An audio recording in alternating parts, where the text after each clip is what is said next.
Estimados estudiantes, ¿cómo están? El día de hoy les he traído una nueva clase de cátedra correspondiente al segundo, perdón, a la clase 6, que habla de los primeros auxilios en algunas situaciones especiales, ¿ya?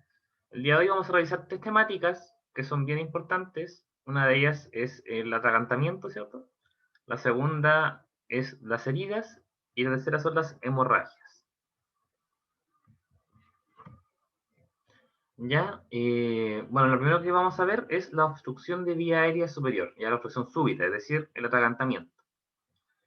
Ya, bueno, yo creo que todos han estado en algún momento en alguna situación en la cual se han dado cuenta que alguien se está atorando con algo, generalmente comida, ¿cierto? En los adultos. Y en los niños generalmente son objetos pequeños, ya juguetes, ¿cierto?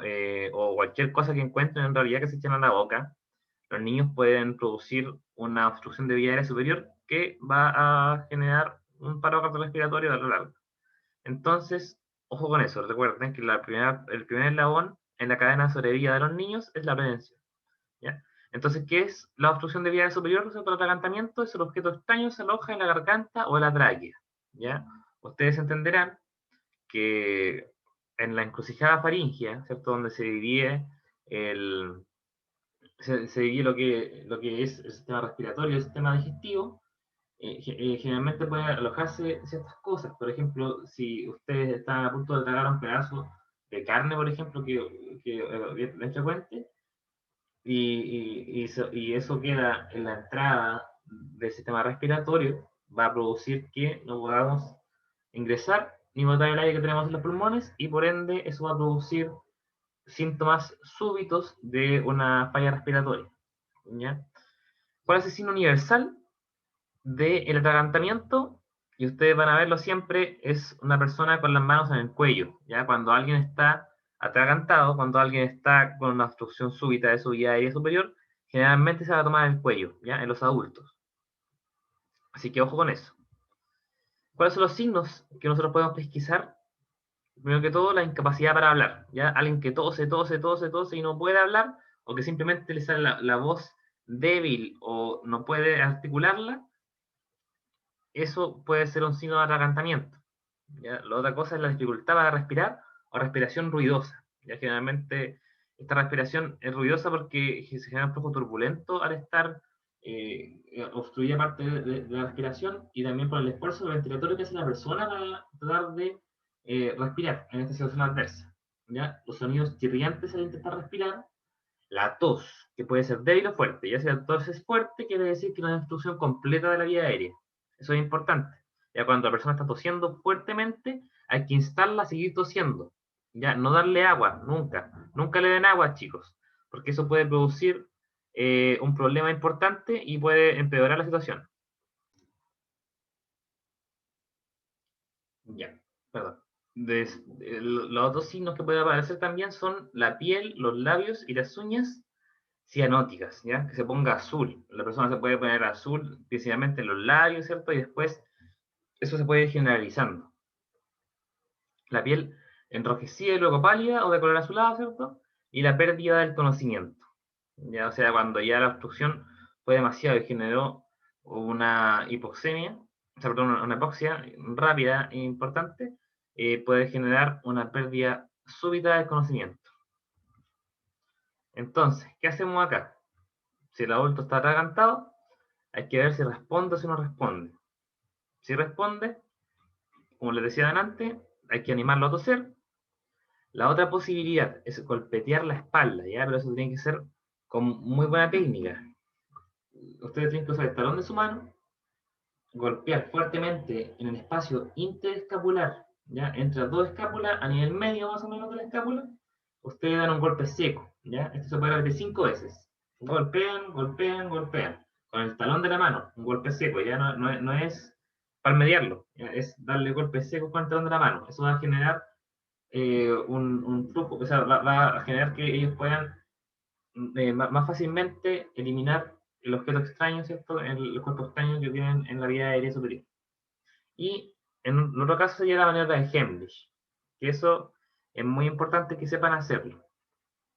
¿Ya? Si el paciente no responde, hay que activar al tiro la cadena sobrevivir, ¿ya? Y comenzar obviamente con maniobras.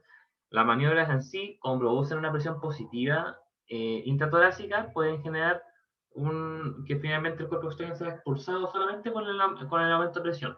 Así que muy importante que las compresiones acá sean rápidas y todo el proceso de llamada a emergencia y si que tienen disponibilidad de desfibrilador, lo mismo siempre.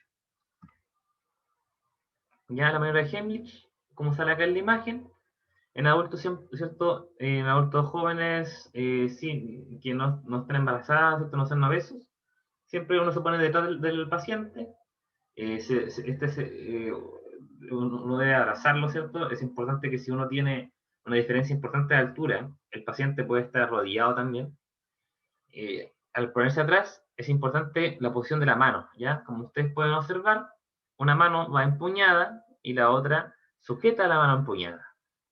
¿Ya? La fuerza se ejerce de forma diagonal, ¿ya? O que va hacia arriba y hacia posterior, ¿ya? Superior y posterior al mismo tiempo, ¿ya? Debe estar por debajo de la sifoides.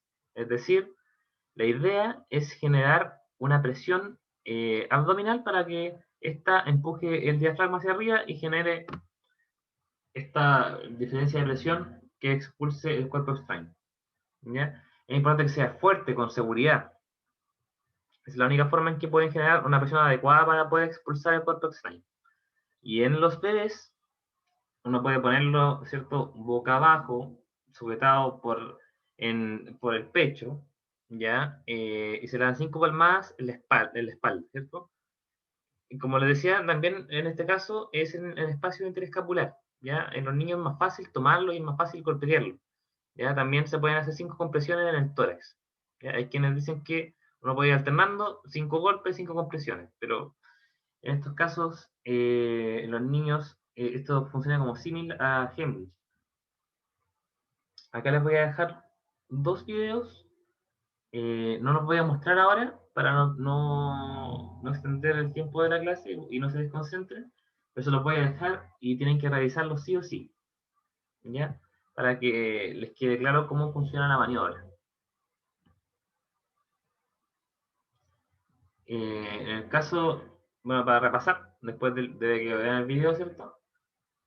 En el caso de que la víctima sea una persona adulta, aparece detrás de él, colocar el puño justo encima del ombligo de la persona y debajo de las costillas. ¿Ya? Como le decía, abajo del sifoide. Y después cubrir con el puño con la otra mano y presionar hacia adentro y hacia arriba el abdomen con la fuerza suficiente para despegar los pies de la víctima del suelo. ¿Ya? Si la víctima es un bebé o un lactante menor principalmente de 2 años, póngalo sobre su brazo, boca abajo, usando el muslo como apoyo. Sostenga el pecho del pequeño con la mano y mandíbula con los dedos, y manteniendo la cabeza más abajo que el resto del cuerpo. De 5 golpes fuertes y rápidos entre las escápulas, ¿cierto? Con la base de la palma en la otra mano. Si la víctima es un niño, ya que se para, ¿cierto? Que es un poquito más grande, funciona más o menos igual que con un adulto, ¿ya? Pero no dice con tanta fuerza, pero porque son más delicados, ¿ya? Y la mujer embarazada, al igual que las personas obesas, cambia un poco el espacio o el lugar donde ponemos las manos a la hora de hacer la maniobra de Heimlich, ¿ya? Y si estamos solos, podemos también hacerla. Ya tenemos que presionar en la misma parte exactamente, pero con una silla. ¿Ya? Les aconsejo practicarlo en algún momento para que sepan cómo se siente y cómo funciona. ¿Ya? Y esto va a ayudar a generar la misma presión positiva del tórax y expulsar el cuerpo extraño. ¿Ya? Eso con respecto a la obstrucción de vía aérea superior por atragantamiento. Ahora vamos a revisar otro tema que es importante también, que son los primeros auxilios en heridas. ¿Ya? Los primeros auxilios en heridas requieren de una valoración inicial, ¿ya? Y acá tenemos que fijarnos en varias cositas. Primero que todo, el tipo de hemorragia que provoca la herida, ¿ya? Si la herida produce una hemorragia importante, vamos a revisar en la siguiente parte que viene qué es lo que tenemos que hacer. Ya también tenemos que ver el agente causal de la herida. La forma de esta, ya fijarnos cómo están los bordes, ¿cierto? Cómo está, si es que presencia de algún cuerpo extraño, si es que también, como decía anteriormente, qué lo causó, si fue un objeto contaminado, que si que hay posibilidad de que haga una infección, si hay posibilidad de que se haya sido contaminación, ¿cierto? La forma, la profundidad, ya la profundidad es muy importante porque por el hecho del daño a los órganos internos, ya, o sea, una cierta profundidad va a generar daño en la piel solamente, pero si vamos más allá, va a ir generando daño en músculos, o sea, tejidos musculares, ciertos músculos, vasos sanguíneos, que pueden ser arterias, arteria o venas, ¿cierto? Puede producir daño nervioso, puede producir daño de los órganos del abdomen, del tórax, ¿ya? Depende de la herida, que el tipo de herida que hay. Y la extensión de esta. Si es una herida grande, eh, si es una herida pequeña, ahí también hay que valorar eso al momento de hacer la observación inicial. Con respecto a los objetivos de los primeros auxilios en las heridas, tenemos en primer lugar siempre, ¿cierto? Siempre salvar la vida de la persona. ¿Ya? Si la herida es muy importante, puede producir una hemorragia importante y producir finalmente un shock, una pérdida de sangre masiva que va a reducir el gasto cardíaco y producir a mediano plazo un paro cardiorrespiratorio y eventualmente la muerte. Otra cosa importante también es evitar el dolor, ¿cierto? Cuando son heridas dolorosas y evitar complicaciones de la herida. Las heridas pueden producir, como les decía antes, daño en órganos internos, daño nervioso, daño vascular, y eso tenemos que tratar de evitarlo con los primeros auxilios. Y también algunas otras complicaciones más posteriores como las infecciones u otras. Con respecto a, la primera acción que tenemos que hacer, siempre en todas las heridas, lo que vamos a utilizar siempre es la limpieza de la herida. ¿Ya? Lavarla con agüita y con jabón, que es una forma de evitar la infección a posteriori. Protegerla del medio ambiente, ya que eso lo vamos a hacer a través de cubrirlo con una gasa o apósito estéril, o limpio al menos, cubrir la hemorragia, que se lo vamos a ver un rato más, y el traslado oportuno de la persona a donde corresponda, ¿ya? Generalmente a un centro asistencial. ¿Ya? Hay distintas clasificaciones de las heridas. Primero tenemos por su origen, por ejemplo, donde están las heridas quirúrgicas, que son obviamente las que son realizadas durante la intervención quirúrgica. Y ahí tenemos todas las heridas que son realizadas durante la cirugía. ¿Ya? Ahí hay un ejemplo de una operación de rodilla, ¿ya? Probablemente puede ser una prótesis, ¿cierto? Donde durante, por ejemplo, el periodo de hospitalización, siempre las enfermeras van viendo cómo está la evolución de la herida, si es que hay presencia de infección, eh, cómo está la sutura, cuál es la extensión de herida, siempre se va hablando de la piel de esta. ¿Ya? Entonces es muy importante revisar esos signos de alarma, por ejemplo, dentro de las heridas quirúrgicas. ¿Ya? Y la otra opción de origen de las heridas son las traumáticas, ¿ya? Y esas son las que generalmente se ven por primeros auxilios. Y estas son producidas por acciones violentas de un agente extraño externo, ¿ya? Puede ser un accidente, por ejemplo, o también puede ser una acción premeditada de un tercero, eh, puede atacarle un animal, ¿ya? Cualquier cosa externa que produzca alguna herida, ¿cierto? Va a ser un origen traumático. Según su gravedad, vamos a tener las heridas leves, ¿cierto? Que son superficiales y limpias generalmente, ¿ya? Y las graves, en las cuales va a haber que valorar ciertas cosas, ¿ya? Las graves hay que revisar qué tan grande es su extensión, la profundidad de estas, la separación de los bordes, la localización y las complicaciones que pueden tener. O sea, es diferente, por ejemplo, una herida como la que vemos en la imagen, ¿cierto? Donde hay una pérdida de la continuidad importante de la piel. Eh, También el hecho de que sea profunda, por ejemplo, una herida producida por una penetración torácica que va a dañar órganos del tórax, como puede ser los pulmones generalmente, pero también el corazón. La separación de los bordes también es importante, ¿cierto? Porque eso va a determinar qué tan difícil va a ser que cierre y cómo va a quedar la cicatriz. La localización de esta, No es lo mismo una herida en el cráneo, ¿cierto? Que una herida en la pierna, ¿ya? Debido a las distintas características del lugar, ¿cierto? La riesgo de infección, eh, la vascularización del lugar, por eso tenemos que revisarlo. Y las complicaciones, ya que obviamente, por ejemplo, si hay una herida cortante que va a dañar los tendones de la mano, ¿cierto? Tenemos que tener en cuenta eso y la importancia de actuar de forma correcta para evitar eh, los perjuicios futuros.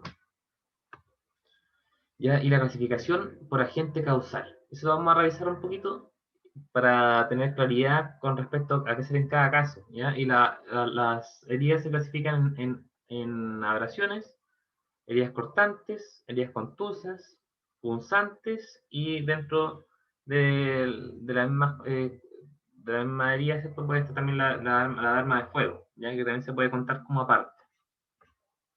Dentro de las abrasiones, erosiones o rasmilladuras, aquí vamos a tener que el clásico raspón que uno se hace, ¿cierto? Cuando se cae de la bicicleta, cuando se, se, se arrastra por algún lugar, ¿cierto? Cuando unos niños juegan siempre tienen ese tipo de heridas.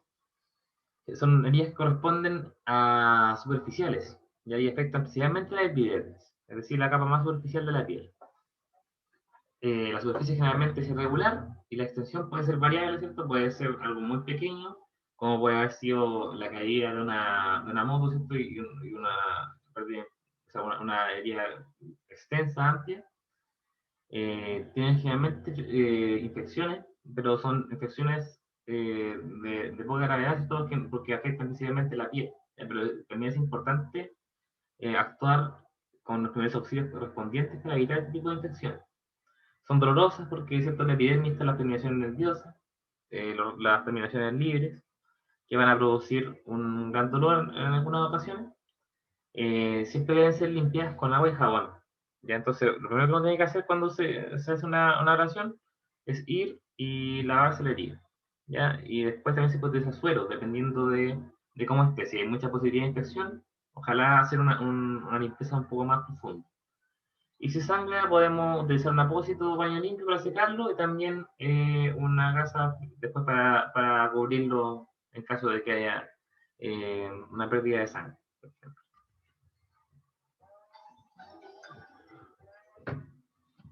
Con respecto a las cortantes o incisas, tenemos las producidas por objetos cortantes, por ejemplo, como latas, vidrios, cuchillos, por ejemplo. Y ahí tenemos en la imagen una. Tenemos la imagen, perdón,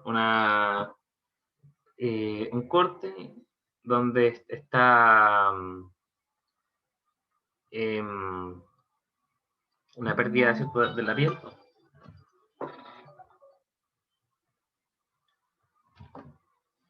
Una pérdida, perdón, de la piel que tiene un borde definido, generalmente son bordes limpios, ¿ya? Y lineales, pero puede lesionar a estructuras internas, ¿ya? Por ejemplo, un corte puede producir muy fácilmente el daño de estructuras como los tendones, los nervios, los músculos, y en estos casos es fundamental revisar qué daños o qué estructuras podrían estar dañadas, ya porque eso nos va a servir para informar después cuando nosotros traspasemos el caso a nivel más elevado de atención. Se pueden lesionar estructuras internas, tienen un riesgo de infección menor, que sin embargo no es inexistente, entonces siempre tenemos que limpiar la zona. ¿Ya? Pueden ser irritables si se lesionan estructuras importantes y se debe detener la hemorragia, limpiar la zona, sacar el cuerpo extraño si es que hubiese algo incrustado y cubrir con apósitos juntando bordes y trasladar en caso de que sea necesario. Es decir, también la idea es, por ejemplo, presionar alrededor de la herida en caso de que tengamos la sospecha de que pudiese haber algún objeto alojado dentro de la herida. ¿Ya? Y hay que trasladar en caso de que sea necesario.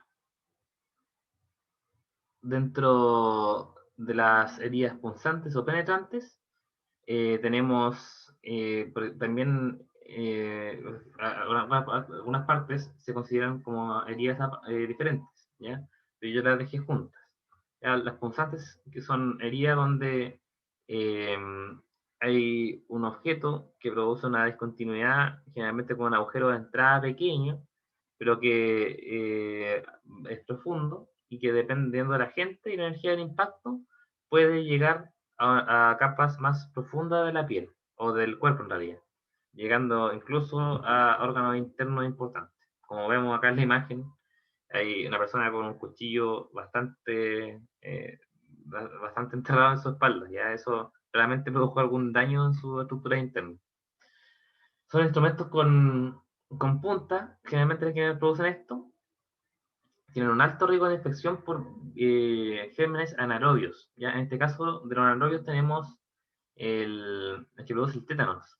¿Ya? Entonces, hay que tener mucho ojo ahí y en caso de que un paciente haya tenido este tipo de heridas, hay que priorizar rápidamente la vacunación, lo que tiene que ver con inmunización pasiva, ¿ya? La administración de inmunoglobulina para tratar rápidamente este problema.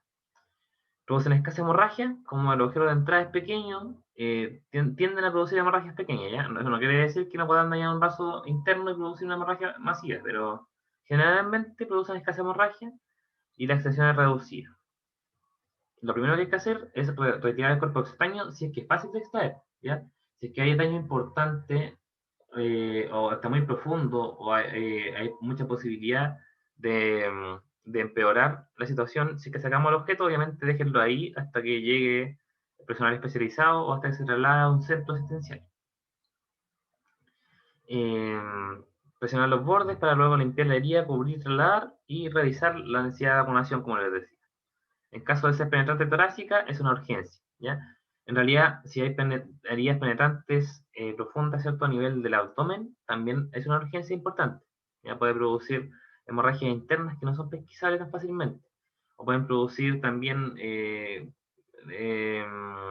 el caso de las penetrantes torácicas, una pérdida de la continuidad, ¿cierto? De la pleura y un aumento del aire y la sangre en el espacio intrapleural y eso generar un neumotórax o un neumotórax o un neumoneumotórax y producir la muerte en poco tiempo por una falla respiratoria. Así que ojo con eso.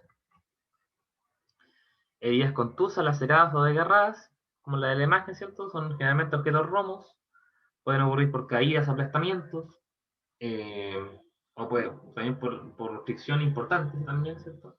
Bordes irregulares con tejido desvitalizado, menor sangramiento por colapso del vaso sanguíneo. ¿Ya? Aquí generalmente cuando son abrasivas, cuando son por apretamiento, por ejemplo, los vasos sanguíneos tienden a colapsar y se produce un menor sangramiento, ¿ya? Porque las venas, las arterias y los nervios colapsan. Alto riesgo de infección, ya como ustedes verán, como hay una pérdida importante de la indemnidad de la piel, van a tender a hacer un caldo de cultivo para producir infecciones. Y en esos casos siempre debes, como la otra heridas, mantenerla limpia. Entonces, agua, jabón y ser trasladado a un centro asistencial para regularizar los bordes lo antes posible. Ya no puede quedar ahí tan separado, ¿cierto? Esa sería como la imagen. Y también dentro de las heridas tenemos las heridas por arma de fuego. Ya, son variables, son diferentes, no es lo mismo una escopeta que una pistola, pero por ejemplo, tenemos ahí la imagen, ¿cierto? El agujero de entrada de un proyectil que generalmente produce una herida limpia y pequeña. ¿Por qué? Porque hoy en día la velocidad que llevan los proyectiles impulsados por pólvora, como son las pistolas, es tan rápido que no alcanza a producirse una infección. ¿Ya? La bala es estéril. En cambio, antiguamente, con la arma antigua, ¿cierto? Tendía a producirse una infección porque la bala tomaba todos los gérmenes que andaban en el aire y los introducía en el cuerpo de la persona. ¿Ya? Hoy en día, como van tan rápido, la bala llega muy limpia. ¿Cuál es el problema? Que la energía que lleva el impacto de bala es tan alta que tiende a dañar órganos internos a destajo. Entonces, produce daño de vasos, produce daño nervioso, produce daño de órganos internos y ese es el problema, ese es el gran daño que produce la bala. y debe ser trasladado siempre a un centro asistencial, siempre. ¿Ya? También hay heridas que tienen mayor implicación, mayor cuidado, ¿cierto? Por el lugar donde se encuentra. ¿Ya? Están las heridas, por ejemplo, que ocurren en la cabeza, que tienen por tener mayor irrigación en el lugar, va a producirse un sangrado mayor, pero más o menos el manejo es el mismo. En cambio, por ejemplo, en heridas en los ojos, ahí cambia más el manejo y hay que tener ciertas salvedades. ¿Ya? Entonces, por eso es que lo incluye acá. Al paciente, ojalá tenderlo boca arriba, mantener la cabeza inmóvil para que el paciente no tenga posibilidad de dañarse más el ojo, tratando de estar moviéndose y todo. Si tiene un cuerpo extraño, aquí no hay que retirarlo, ya por nada del mundo. Ya hay que cubrirlo con gasa y es importante que no se presione. ¿Ya? Ahora, si el objeto sobresale, siempre hay que colocar un cono protector. Y si no tenemos un cono protector, como en la imagen, ustedes pueden utilizar un vaso plástico, por ejemplo, y de esa forma van a evitar que el objeto roce y que siga dañando el ojo. ¿Ya? Y otra cosa importante, ¿cierto? Y en todos los casos de toda la herida es dar seguridad. ¿Ya? Y en este caso trasladar con ojo afectado al vendado. ¿Ya? Como ven, ahí se improvisó un vendaje para mantener fijo el vaso que está cubriendo el ojo.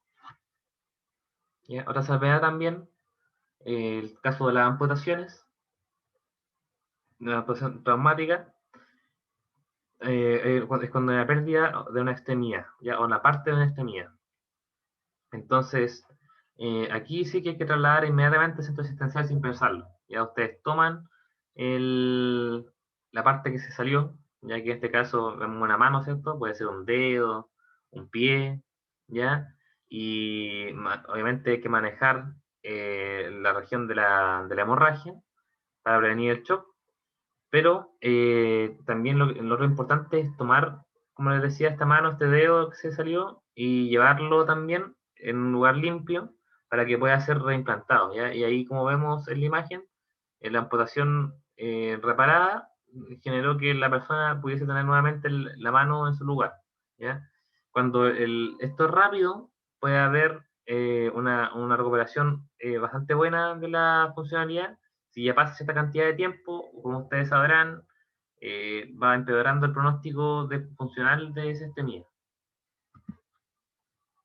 ¿Ya? Y la otra salvedad también que tenemos son las heridas tóxicas.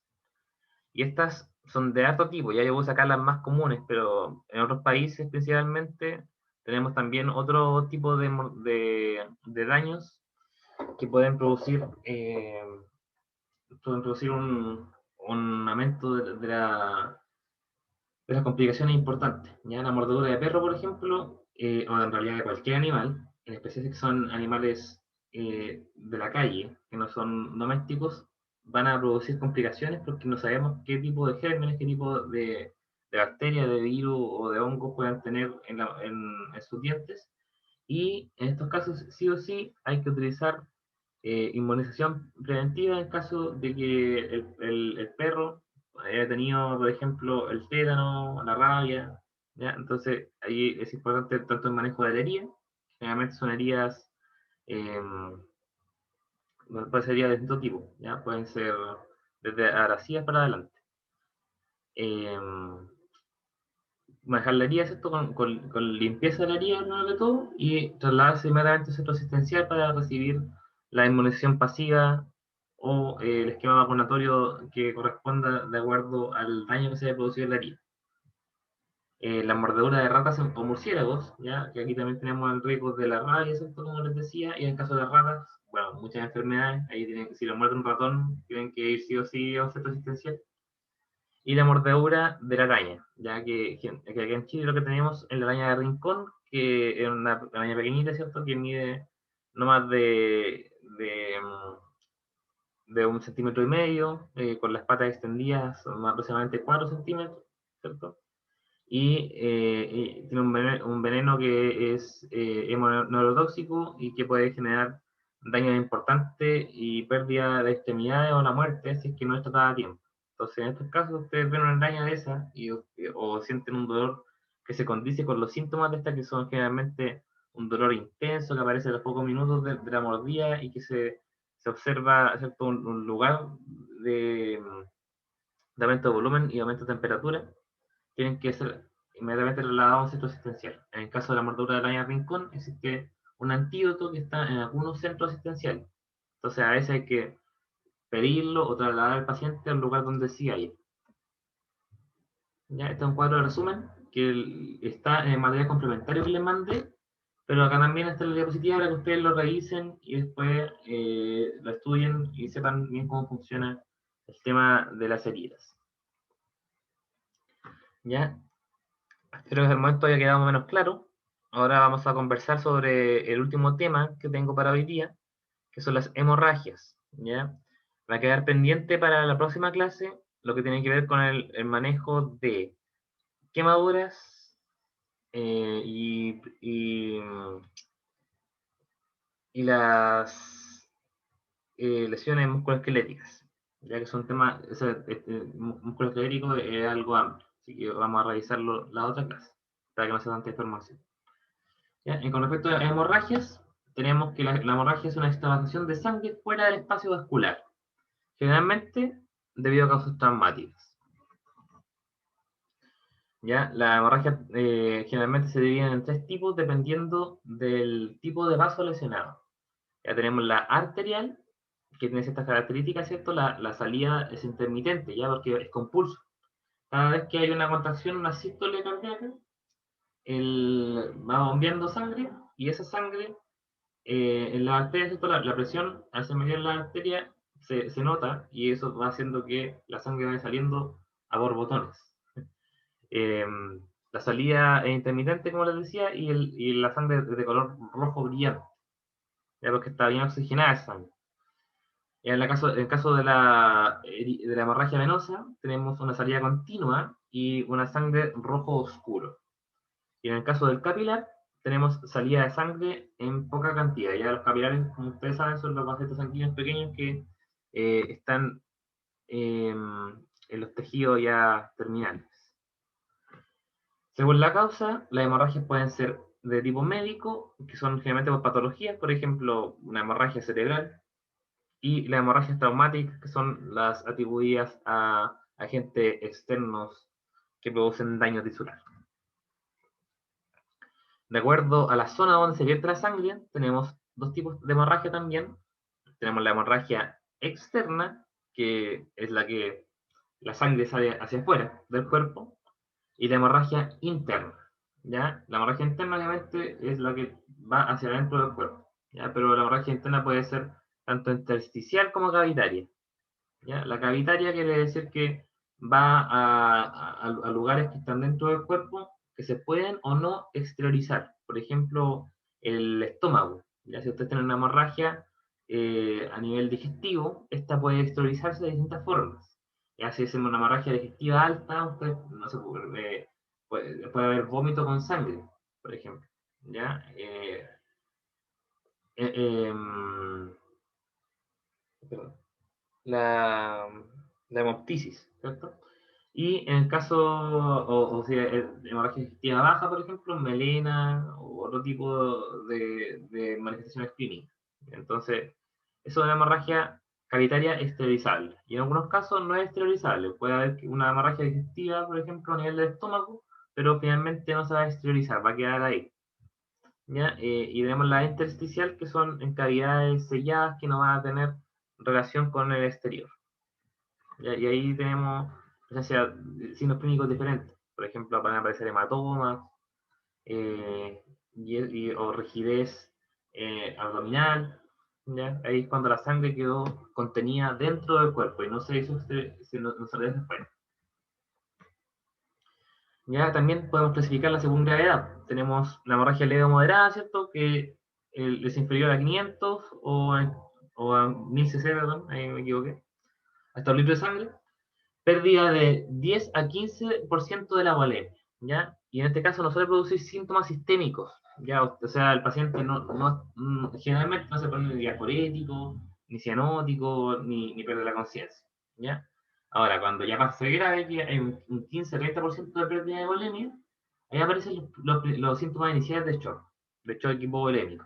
Como ustedes sabrán, al disminuir la cantidad de sangre que hay en el cuerpo, eso va a producir que disminuya la presión arterial, que disminuya el volumen sistólico, o sea, que disminuya precisamente la precarga, ¿cierto? Por ley de Freiberg-Starling, se va a contraer menos corazón, va a producir problemas cardíacos, va a producir una disminución del transporte de oxígeno que está dado en la hemoglobina en todo el cuerpo y finalmente una hipoxia.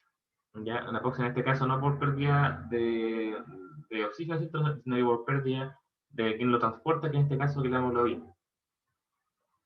Cuando la hemorragia es muy grave, que hay una pérdida de 1,5 litros, 3 litros de sangre, que corresponde al 30-60% de la volemia, siempre hay shock. ¿Ya? Y acá el paciente entra se altera su conciencia, ¿cierto? A veces puede quedar inconsciente, puede aparecer síntomas como náusea, vómito, va a aparecer palidez, va a aparecer cianosis. ¿Ya? Aquí es importante porque la cantidad de oxígeno que está siendo trasladado en la sangre o sea, la cantidad de oxígeno que está siendo trasladado a los tejidos del cuerpo es demasiado baja y se va a ir produciendo hipoxia tisular y si esto sigue así, el paciente va a morir. Como le puse ahí, cuando ya hay sobre un 60% de pérdida de la volemia, eso ya es mortal. Ya generalmente son pocos los pacientes que logran salvarse cuando ya perdieron tanta sangre. ¿Cuáles son los factores que afectan la gravedad del sangrado? La cantidad de sangre perdida, como les decía la clasificación anterior, ¿cierto? Cuando la sangre hasta 1 litro no es tanto, después de 1,5 litros hasta 3 litros, más de 3 litros, estamos complicados. La rapidez de la pérdida de la sangre, ya si hay una rapidez demasiado alta de pérdida de sangre, vamos a tener que actuar rápidamente. La edad del paciente, o sea, un paciente joven, saludable, va a tener muchas más posibilidades de salvarse en caso de pérdida de sangre. ¿Ya? Bueno, como le dije, estado de salud anterior, si hay, por ejemplo, un paciente que tiene ya de por sí antecedentes de una mala oxigenación de su tejido, porque sea crónico respiratorio o cualquier cosa, el perder sangre va a afectar mucho más que a alguien sano. Y los signos y síntomas también que tiene el paciente. O sea, si el paciente está alterado de conciencia o está inconsciente, ya va a ser un indicador de que hay gravedad importante en el cuadro hemorrágico. ¿Ya? ¿Qué vamos a encontrar en la valoración del usuario? Vamos a encontrar que el pulso puede estar débil, rápido, perdón, o ausente. ¿Ya? Es decir, el paciente, ¿por qué va a tener pulso débil? Porque va a haber menos presión arterial. ¿Por qué va a estar rápido? Porque ante una caída de la cantidad de sangre, ¿cierto? El corazón va a tender a compensar con un aumento de la frecuencia cardíaca. Ya va a tratar de compensarse el gasto cardíaco. Pero tarde o temprano va a caer en un paro también. Y generalmente va a producir una sistoría. Respiración rápida y superficial, ya como les decía, aquí hay un problema de transporte de oxígeno. Al bajar la cantidad de hemoglobina, ¿cierto? El paciente va a tender a tratar de compensarlo a través de una hiperventilación, no valorarlo de forma efectiva. Piel pálida, fría y sudorosa, pupilas dilatadas, el estado de conciencia puede ir desde lúcido hasta inconsciente, depende de los factores que hablamos delante. ¿Ya? Y que va a aparecer sed, intranquilidad, excitación, náuseas y vómitos. ¿Ya? Sed, ¿por qué? Porque obviamente uno va a tender a querer compensar la pérdida de la volemia. ¿Ya? Y eso se hace a través de líquido. En urgencia, obviamente, lo van a tratar con suero, o sea, con volumen. ¿Ya? Y cuando puedan, con trasplante. Dentro de los primeros auxilios a prestar en los pacientes con hemorragia, tenemos que siempre hay que hacer una evaluación inicial, ¿cierto? Como les mostré antes, y entregar seguridad al paciente. Ya sea, si el paciente puede estar con una extremidad menos, pero ustedes tienen que mantenerse estoicos, ¿ya? Y entregarle seguridad a la persona. Cohibir y detener la hemorragia, que le voy a mostrar a continuación cómo deberían hacerlo. Ponerlo en posición anti-shock en caso de que sea posible, ya que es decir, el paciente de cúbito supino con las extremidades inferiores en alto para favorecer la circulación, o sea, la concentración de la circulación en el tórax y en el encéfalo, ya que son los lugares que al ser humano no importa que se mantenga la circulación. elevar la extremidad que está afectada y abrigar. ¿Ya? Obviamente lo de elevar la extremidad tiene que ver con las presiones. Si ahí va a tender a disminuir la cantidad de irrigación que va a haber en esa extremidad. Y que abrigar por el hecho de que eh, el paciente va a tender a ponerse frío, a disminuir su temperatura corporal, se va a producir una hipotermia. ¿Ya? ¿Qué vamos a hacer para disminuir la hemorragia? El clásico método y el más utilizado para la hemorragia más leve es la presión directa. ¿Ya? Es decir, con un apósito limpio, ojalá, o con cualquier objeto limpio, ojalá estéril, es poco probable, pero limpio, tiene que presionarse la área de la herida fuertemente. Ya de esa forma vamos a evitar que se mantenga tanto el sangrado. Cuando la herida es demasiado importante o no está siendo efectiva la presión directa, vamos a utilizar lo que se llama puntos de presión digital. ¿Ya? Y aquí es importante, chicos, que recuerden anatomía, que recuerden dónde pasan los vasos sanguíneos grandes. Y, por ejemplo, en el caso de haber hemorragias en la extremidad superior, hay que presionar las extremidades, perdón, los vasos sanguíneos que estén eh, antes en el recorrido del cual está sangrando. Es decir, en caso de que, por ejemplo, esté sangrando la arteria radial, producto de una herida cortante, vamos a tener que presionar la arteria braquial, ya que es la que finalmente va a tener como terminal la arteria radial. Así que ahí a revisar los puntos, yo se los voy a dejar en una imagen. Cuando ya no se logra controlar con ninguno de estos dos métodos anteriores, a veces hay que producir, o sea, hay que generar un torniquete, ¿ya? Y el torniquete es la última forma de tener una hemorragia, ¿ya? Trata de evitarse utilizar el torniquete, ¿por qué? Porque produce una pérdida total y completa de la circulación del lugar. Entonces, si el paciente tiene una amputación, ya, torniquete, obviamente. Pero si el paciente tiene otro tipo de hemorragias, evaluar muy bien la posibilidad de utilizar el torniquete.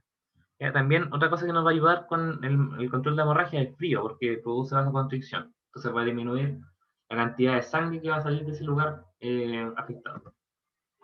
¿Ya? Aquí están los lugares de presión arterial, donde tienen que presionar en caso de que haya hemorragias. Ya en la cabeza, arteria temporal, en la cara, arteria carótida, en los hombros, la arteria subclavia, en el antebrazo, arteria braquial, como les decía, brazo, arteria axilar, eh, mano y dedos, arteria radial o cubital, en las piernas la femoral, ¿cierto? En piernas y pies, arteria poplitea, y en los pies la tibial anterior, posterior o anterior, depende de cuál sea el lugar de sangrado. ¿Ya? Esos son los puntos de presión digital. Con eso van a poder ayudar a inhibir la hemorragia en caso de que no se pueda solamente con presión directa. Y en el caso de necesitar utilizar el torniquete, hay ciertos instrumentos específicos para ese torniquete, por ejemplo, como algunos de aplicación militar, que se ocupan harto con los soldados, pero también podemos introducir un torniquete solamente con un pedazo de género, o con una venda, y con un palo. Ya entonces ustedes ven acá en la imagen, que primero que todo se cubre el brazo, en este caso, del paciente con una gasa o con una venda, eh, la idea es que quede firme, ¿cierto? Rodeamos esto y después dejamos un espacio para poder poner este palo, ¿ya? Entonces con el palo vamos haciendo vueltas, vueltas, vueltas, vueltas hasta que quede eh, completamente apretado, completamente cortada la circulación del distal del lugar que estamos presionando, lo cual es comprobarlo obviamente con la palpación del pulso. Y cuando esto se logra, dejamos en esta posición el torniquete y la extremidad ojalá le ayudamos para evitar que se mantenga la irrigación. ¿Ya? Entonces, eso es importante y también es importante el traslado lo antes posible para que puedan controlar la hemorragia desde su foco y evitar seguir usando el torniquete. ¿Ya? Después de esto se va a producir un fenómeno de recirculación y eso va a producir un daño por radicales libres, pero en algunos casos, cuando hay una amputación, por ejemplo, o una hemorragia importante, es la única forma que podemos controlar la hemorragia. ¿Ya? Aquí les dejé un cuadro con las posibles complicaciones de su torniquete. Ahora, sin embargo, siempre es mejor usar torniquete a que el paciente se muera. Así que ténganlo en cuenta. Ya chicos, les voy a dejar otro material complementario en el aula, que es un libro de primeros auxilios, donde incluye todas estas cosas que son de evaluación secundaria y manejo especial de distintos casos para de primeros auxilios, ¿cierto? Hemorragia, herida, quemadura, atragantamiento, todo eso está en el libro que les mandé, además de los que ya les había mandado de antes, el que se llama primeros auxilios y lo otro que les subí, también está en una descripción de lo que tienen que hacer en cada caso. ¿Ya? Así que nos vemos la próxima semana para el tema del taller de esta temática. La clase que estoy grabando en este momento es la correspondiente al, perdón, al martes, al martes 8. ¿Ya? Así que nos vemos en la clase del 15, dependiendo cómo anden las cosas. Y eso, que les vaya muy bien, chicos. Cualquier duda, consulta, pues no duden en escribirme. Les vaya bien, que tengan una buena semana. Hasta luego.